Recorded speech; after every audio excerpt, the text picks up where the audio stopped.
spiritual side of cannabis.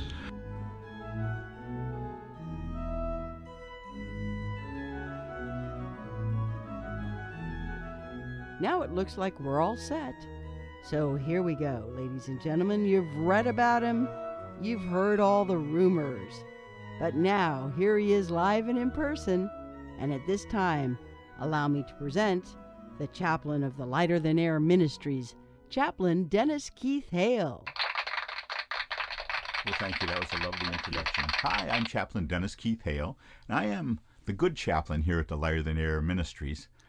And we at the Lighter-Than-Air Ministries have been around since 1993, and we've been helping the terminally ill. Now we turn our good graces to a subject that has come up so often in the treatment of the terminally ill that needs to be discussed openly. And here we are, an advocate for marijuana. You know, marijuana has been around since 3,000 years ago. They have records of it. And it's been notated and referred to throughout history. As the United States worked its propaganda against it, and there was so much, I know in the 60s, in school, I was told that marijuana was a gateway drug. The next thing after that was heroin, and there you go. Well, the visuals didn't in any way impair me. I somehow knew that this plant was good. You know, they used to talk about loco weed and how it would drive the cows wild. And I thought that this was a similar. The euphemism for marijuana often was loco weed. So the negative propaganda built itself into the ritualization of marijuana. You know, there was a ritual to it that it's hard to explain, and it was all part and parcel of the anticipation of getting to smoke, the actual preparation of the marijuana, the storage, the stories you had to tell to maintain a stash, the places you had to go. This was all part of the ritual of marijuana. Because it had an underworld side to it, because it had a illegality to it, it caused us to even build more ritualization into it. But I believe that's a good thing.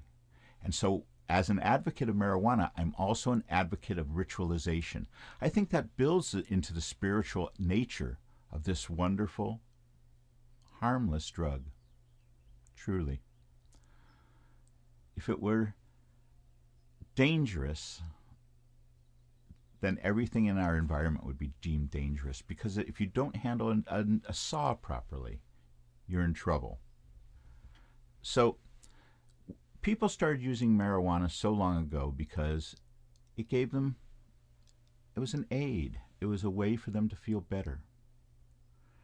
And rituals of marijuana started with the anti-marijuana propaganda.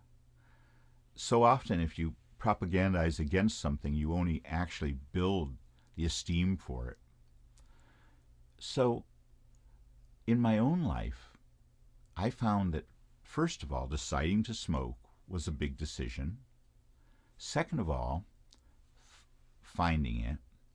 I sort of kept it secret, but part of the ritualization was in going out and talking to people who had what, who knew whom, who had what, and finding out if I could find some and score, as we used to say.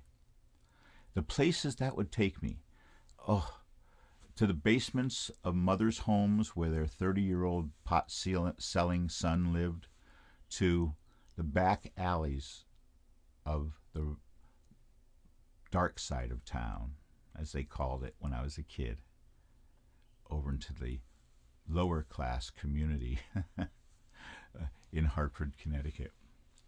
And I've actually told that story on one of my podcasts, so if you want to hear all about my trying to score marijuana as a kid, it's there. So the ritual continued. I found the marijuana. Then I had to find the device to smoke the marijuana with. Was I going to get a pipe? Was I going to use cigarette papers? Was I going to buy sen to cover up my breath? Then the preparation of the marijuana. Back in the day, we would screen it through a sieve. I don't think it was a good idea, and it got too much of the seeds into it. But it was great. We had so much fun just preparing the marijuana. It was an interesting thing. Some people broke it with their fingers. Some used scissors. And it wasn't until we really had high-grade marijuana in the late 70s and early 80s did the real preparation elements involve. And some of us even grew. We had seeds and the whole mystique of whether you'd have a male or female. It was interesting. Everything about marijuana was interesting. And then came the smoking. And I know my first experiences were off in nature. I would get away from everyone and enjoy nature. I felt it enhanced the experience because, as I say, I was a little disappointed with it. I thought it was going to be more like LSD, more of a trip because they had hyped it so much. So finding it, preparing it, finding the device to use with it, finding the right people to be with or by yourself. Then the social scene. If you took it out socially, if you were the only one, well, you didn't have it for long. But the social scene was so important because we found other people. There was a period where we had to find other long hair. You know, it was by long hair, the other long hairs, we sort of decided there was a rumor going around that if a guy was a cop, a narc as we called them, they couldn't smoke weed or they couldn't get high. And so if you made them smoke weed and they said no, well, that didn't really work out. But then we decided by hair. You know, how much had these cops' commitment to this job been that they grew their hair for 3 years till it was long enough for us to deem it cool?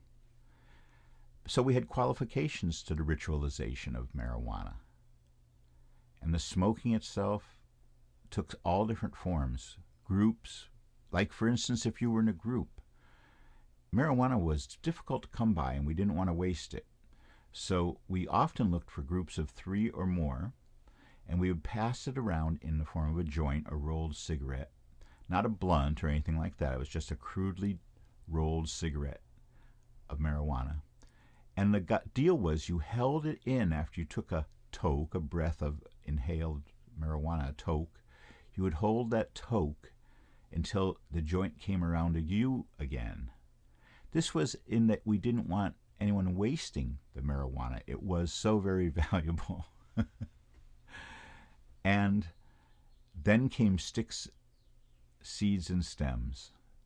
You know, after you smoked all the great marijuana, you hated to see the byproduct. And it's so often we had sticks and seeds. We didn't have sesame without seeds. Our marijuana came in all different forms, but most of it had seeds.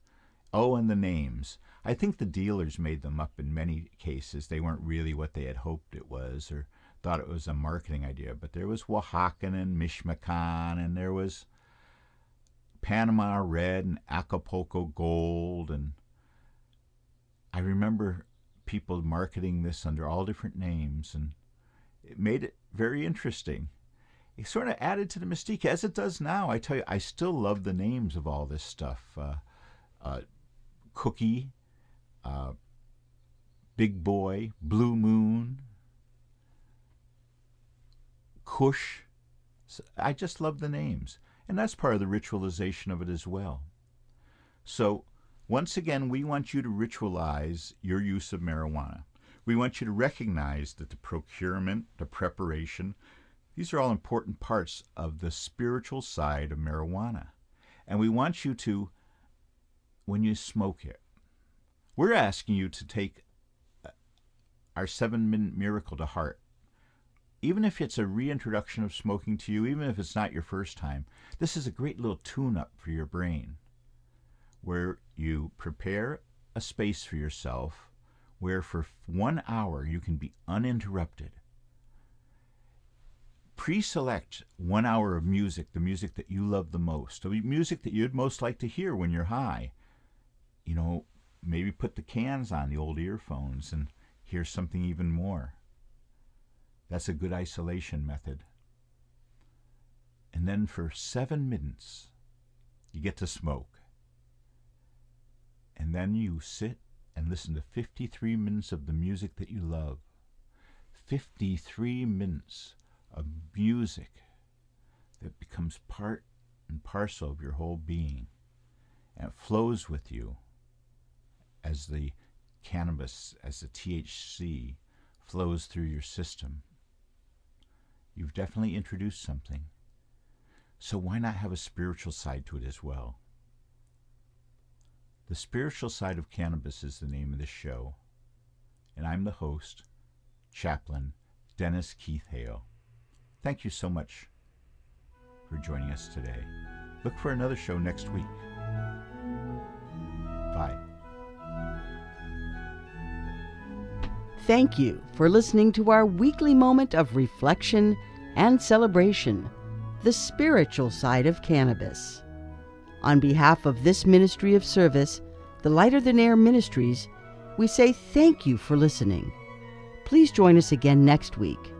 Good night, and may you go with grace.